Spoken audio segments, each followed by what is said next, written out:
আসসালামু আলাইকুম সম্মানিত ভিউয়ার্স, আশা করি সকলে ভালো আছেন। তো স্থাপত্য অধিদপ্তর, গৃহ ও গণপূর্ত মন্ত্রণালয় স্থাপত্য অধিদপ্তর এর 24/1/2025 তারিখে অনুষ্ঠিত অফিস সহায়ক এর পদে প্রশ্ন অর্থাৎ অফিস সহায়ক পদে পরীক্ষাটি অনুষ্ঠিত হয়েছে। তো আজকে আলোচনা করব মূলত ভিডিও টপিক হচ্ছে স্থাপত্য অধিদপ্তরের অফিস সহায়ক প্রশ্ন সমাধান নিয়ে। যদি আমার চ্যানেল নতুন হন তাহলে অবশ্যই চ্যানেলটি সাবস্ক্রাইব করুন এবং এরকম নিত্য নতুন ভিডিও এবং বিভিন্ন চাকরি সম্পর্কে আপডেট পেতে আমাদের চ্যানেলের সাথে থাকুন। তো চলুন আজকের মূল আলোচনায় চলে যায়, অর্থাৎ স্থাপত্য অধিদপ্তর, গৃহ ও গণপূর্ত অধিদপ্তরের অফিস সহায়ক প্রশ্ন সমাধান নিয়ে। স্থাপত্য অধিদপ্তর পদের নাম ও অফিস সহায়ক, তারিখ 24/1/2025, সময় 60 মিনিট, পূর্ণমান ছিল 70। প্রথমে আমরা আলোচনা করব 1 নাম্বার, সন্ধি বিচ্ছেদ করুন। এ ছিল শীতার্থ, উত্তর হবে শীত যোগ ঋত। বি হচ্ছে পবিত্র, উত্তর হবে প যোগ ইত্র। সি হচ্ছে মহৌষধ, উত্তর হবে মহা যোগ ঔষধ। ডি হচ্ছে প্রত্যেক, উত্তর হবে প্রতি যোগ এক। ই হচ্ছে বহুর্ধ, উত্তর হবে বহু যোগ ঊর্ধ্ব। তারপর রয়েছে 2 নাম্বার, ব্যাসবাক্য সহ সমাস নির্ণয়। এ ছিল রাজহাঁস, উত্তর হবে হাঁসের রাজা, ষষ্ঠী তৎপুরুষ সমাস। বি হচ্ছে ধীর বুদ্ধি, উত্তর হবে ধীর বুদ্ধি যার বহুব্রীহি সমাস। সি হচ্ছে গায়ে হলুদ, গায়ে হলুদ দেওয়া হয় যে অনুষ্ঠানে, উত্তর হবে অলোক বহুব্রীহি অলোক বহুব্রীহি সমাস। ডি হচ্ছে অনুগ্রম, উত্তর হবে পশ্চাৎগমন অব্যয়ভাব সমাস। ই হচ্ছে বিপত্তিক, উত্তর হবে বি গত পত্নী যার বহুব্রীহি সমাস। 3 নাম্বার হবে এক কথায় প্রকাশ করুন। এ হচ্ছে আপনাকে যে পণ্ডিত মনে করে, উত্তর হবে পণ্ডিত মন্য। বি হচ্ছে ইতিহাস বিষয়ে অভিজ্ঞ যিনি, উত্তর হবে ইতিহাস বেত্তা। সি হচ্ছে কর্ম সম্পাদনে পরিশ্রমী, উত্তর হবে কর্মঠ। ডি হচ্ছে যে গাছে ফল ধরে কিন্তু ফুল ধরে না, উত্তর হবে বনস্পতি। ই হচ্ছে সকলের জন্য প্রযোজ্য, উত্তর হবে সর্বজনীন। তারপরে 4 নম্বর প্রশ্ন, শুদ্ধ বানান লিখুন। এ হচ্ছে ইতিপূর্বে, উত্তর হবে ইত বিসর্গ পূর্বে। বি হচ্ছে গগন, এর সঠিক হবে গগন মধ্যাহ্ন হবে। ই হচ্ছে নির্নিমেষ, উত্তর হবে নির্নিমেষ। ডি হচ্ছে স্বাক্ষর জ্ঞান, উত্তর হবে স্বাক্ষর দন্দ্য শয় বয়। জুতক খ, এখানে হবে জুতক খ উত্তর ছয় ইয় দন্দ্য ন। তারপরে দ্বন্দ্ব, দ্বন্দ্ব এর সঠিক উচ্চারণ হবে ধয় বয় দন্দ্য নয় দয় ভ দ্বন্দ্ব।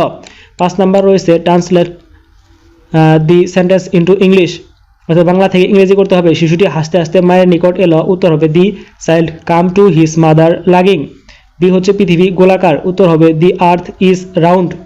সি হচ্ছে আমার একটি লাল রঙের গরু ছিল, ছিল অর্থাৎ উত্তর হবে I had a red coloured LORED cow.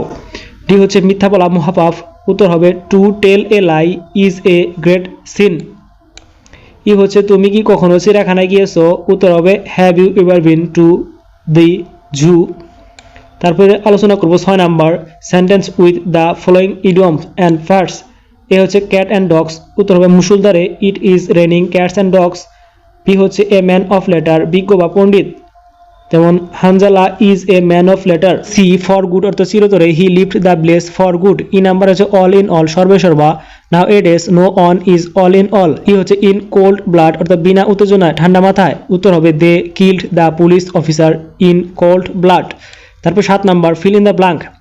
এ হচ্ছে he is accused that the theft, of হবে ব্যাখ্যার অর্থ সে চুরির দায়ে সাব্যস্ত হয়েছে। V I saw a dash on eight man, উত্তর হবে ব্যাখ্যার অর্থ আমি একজন আর চোখা মানুষ দেখেছি, এখানে অ্যান্সার হবে I saw a one eyed man.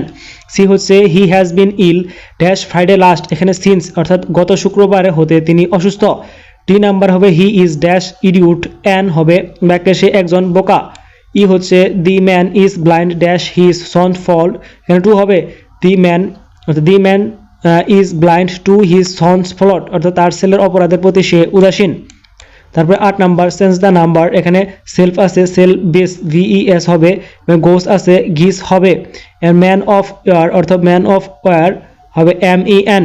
D হচ্ছে পিক পকেট, উপরে হবে পিক পকেটস। ই হচ্ছে মাইন, এখানে হবে আওয়ার্স মাইন্স। তারপরে গণিত রয়েছে, গণিতগুলো আপনারা একে একে দেখে নেবেন খুব মনোযোগ সহকারে। এবং 9 নম্বরে উত্তর হবে 440 টাকা। এবং তারপরে রয়েছে 10 নম্বর অঙ্ক, 10 নম্বর অঙ্কটির সমাধান এখন আমরা দেখে নেব। 10 নম্বরে উত্তর হবে 8000 টাকা। তারপরে 11 নম্বর প্রশ্ন, এখানে বীজগণিতের একটা এসেছে, তো এটার উত্তর হবে 196। তারপরে প্রশ্ন এসেছে 12 নাম্বার, যে সংজ্ঞা লিখুন সমবাহু ত্রিভুজ কাকে বলে। যে ত্রিভুজের 3টি বাহু সমান তাকে সমবাহু ত্রিভুজ বলে। বি হচ্ছে রম্বস, যে চতুর্ভুজের 4টি বাহু সমান কিন্তু কোনো কোণই সমকোণ নয় তাকে রম্বস বলে, সেখানে চিত্র হচ্ছে এটা। তারপর 13 নম্বর, সংক্ষেপে উত্তর লিখুন। এ, বাংলাদেশের একমাত্র পারমাণবিক বিদ্যুৎ কেন্দ্রের নাম কি এবং কোথায় অবস্থিত? উত্তর হবে পাবনার ঈশ্বরদী উপজেলায় পাকশী ইউনিয়নের রূপপুর গ্রামে নির্মিত রূপপুর পারমাণবিক বিদ্যুৎ কেন্দ্র। রাশিয়ার রাষ্ট্রীয় মালিকানা আনুমানিক শক্তি কর্পোরেশন রয়টার্স এর প্রকল্পটি বাস্তবায়ন করেছে। ইউরোপিয়ান ইউনিয়নের একক মুদ্রার নাম হচ্ছে ইউরো। এটি ইইউ এর বাইরে বিভিন্ন এলাকায় সরকারি মুদ্রাও ইউরো 1999 সালে জানুয়ারিতে বিনিময়ের একক হিসাব গৃহীত হয়েছিল। সি হচ্ছে গোবি মরুভূমি অবস্থিত এশিয়ার কোন দুটি দেশে? উত্তর হবে এশিয়ার বড় মরুভূমি যা চীন এবং মঙ্গোলিয়ার দক্ষিণাংশ জুড়ে রয়েছে। টি, উত্তর হবে সম্রাট পিটার দ্য গ্রেট কোন দেশের সম্রাট ছিলেন? উত্তর হবে রাশিয়ার সম্রাট ছিলেন। এখানে বিস্তারিত আপনারা পড়ে নেবেন। ই হচ্ছে হুন্ডি কি? হুন্ডি হচ্ছে একটি অনানুষ্ঠানিক এবং অবৈধ স্থানান্তরের পদ্ধতি যা সাধারণত প্রবাসীদের মাধ্যমে দেশে টাকা পাঠানোর জন্য ব্যবহৃত হয়। এটি কোনো ব্যাংক বা বৈধ আর্থিক প্রতিষ্ঠানের মাধ্যমে সম্পন্ন হয় না, বরং ব্যক্তিগত বা আনুষ্ঠানিক নেটওয়ার্কের মাধ্যমে পরিচালিত হয়। এফ হচ্ছে জাতিসংঘের পতাকার রং কয়টি ও কি কি? জাতিসংঘের পতাকার রং দুইটি, উত্তর হবে নীল এবং সাদা। বিস্তারিত এখানে পড়ে নেবেন। জি হচ্ছে মানুষের ক্রোমোজোমের সংখ্যা কতটি? উত্তর হবে 46টি বা 13 জোড়া। এই হচ্ছে উত্তরাখণ্ড ভবন কোথায় অবস্থিত? উত্তরাখণ্ড হচ্ছে উত্তরাখণ্ড ভবন নাটোরের দীঘাপতিয়া নামক স্থানে অবস্থিত। কর কে? উত্তর হবে নিউ লার্দো দা ভিঞ্চি। স্থাপত্য অধিদপ্তর পদের নাম অফিস সহায়ক, তারিখ 24/1/2025, সময় ছিল 60 মিনিট, পূর্ণমান 70।